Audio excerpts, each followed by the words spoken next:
Kırgızistan'a çegara açılgandan beri bir yılın içinde 225 min Özbekistan'ın jaranı girdi.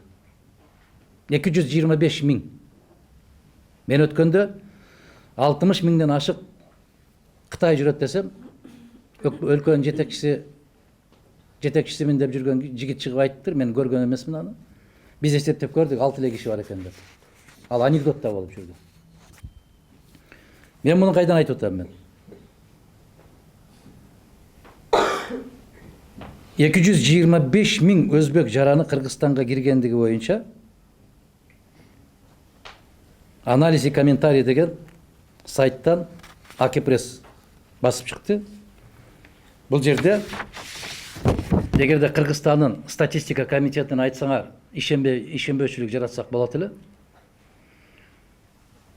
Бул жердеги маалыматты Өзбекстан тарап берип атат.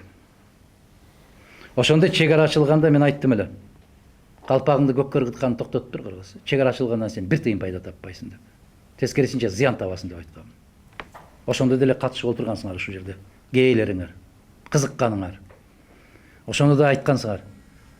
Чегараны ачып атса дагы жакпай атабы Мадумаров сизге деп. Чегара ачкандан эмне пайда табасың сен? Дыйкан чарбаң жокко чыкты. Күнөсканаларды кургандардын баары чыгаша тартты. Кыргызстанда тикмечилик менен алек болуп аткан кыз келиндердин баары жумушсуз калды. Кыргызстанда бизнес токтоду. Эмне үчүн? Себеп ошол кошуна мамлекет чегара ачылгандан кийин бүт бардык базарды ээледи. Арзан баа менен. Биздикилер бадыраңды ошол мезгилде 80 сомдон сатып атса, Өзбекстандан 30 сомдон алып келип таштап койду. Быйыл 20 сомдон да калып атабыз, азыр деле 35 сом. Ким дыйканчылык менен алек болот? Натыйжада мына ошол Өзбекстан тараптан берилген маалымат. За первые 5 месяцев этого года импорт из Узбекистана вырос на 23%. Демек, Өзбекстандан бизге кирген товардын баасы 79 миллион болду 5 айдын ичинде. 79 миллион доллар. А Кыргызстандан сыртка чыккан товар 55 миллионго кыскарды. Кайда чыгат эле бул 55 миллион товар? Россияга кетет эле. Эмне менен кетет эле? Мектеп окуучулар үчүн кийим болуп кетет эле. Ал азыр кимдики кетип баратат? Өзбекстандыкы кетип баратат. Эмне пайда таптың Кыргыз? Бир нерсени ойлонбойлу, акыл жүргүтпөйлү. Баары ушуну айтып кой, баары ушуну деп кой десе эле келип ырылдаша берген токтотпойлу.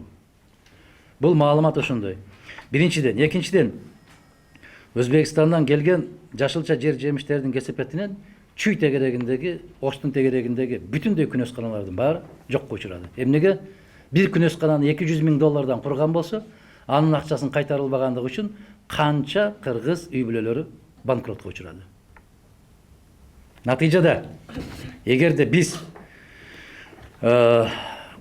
Өзбекстан тараптан bir жылдын ичинде по данным, по официальным данным Госкомитета статистики Узбекистана, я подчеркиваю, Статкомитет Узбекистана на постоянное место жительства Кыргызстан түбөлүктүү жашаганга. А Өзбекстан менен Казакстан чыгып кеткен тоогунун дагы эсебин алат, билип койгула кыргыздар. Тооктун дагы эсебин алат. Кыргыздын бүгүнкү күндө айыл өкмөттөрүнөн сурасаң канча элиң бар десе билбейт. Bir жылдын ичинде канча келин төрөдү десең билбейт. Канча киши дүйнө менен кош айтышты деп сурасаң билбейт. Өзбекстан бир тоого чыгып кетсе да билет. Мына ошол расмий бийлик айтып атат. Кыргызстанга түбөлүктүү жашоого 225 миң 871 жаран чыгып кетип Кыргызстандан орун алды деп атат. Азаматтар, ой жүгүртөлү. Бул деген биздин Бишкекте 1 май районунда канча калк жашайт? 250 миң калк жашайт. Демек, bir жылда Бишкек шаарынын 1 май районунун калкы келип жайгашты деген сөз. Дагы бир район пайда болду. Бир район пайда болду деген сөз. Көбүнесе Өзбекстандык кыргыздар бирок паспорт алганга ошо аракет кылып аткан. Аман бол айланай. Өзбектер эле? Аман бол. Өзбекстан кыргыздар. Экинчиден, башкача айтканда, биздин ушул 1 жылдын ичинде Кыргызстанда жумушка орношкон Өзбекстандын жарандарынын саны 200 миң болду деп Өзбекстандын расмий бийлиги жарыялап атат. Маалымат берип атат. Расмий бийлик бул, азаматтар. Бул деген сөз баланчы ушундай деди эле айтып койчу деп жиберген нерсе эмес. Расмий бийлик. Эгерде ушул жерде бир сан туура эмес болгон болсо, Мирзиёев булардын башын алат. Ал жерде тартип бар мамлекеттик. Бул расмий жарыялоо.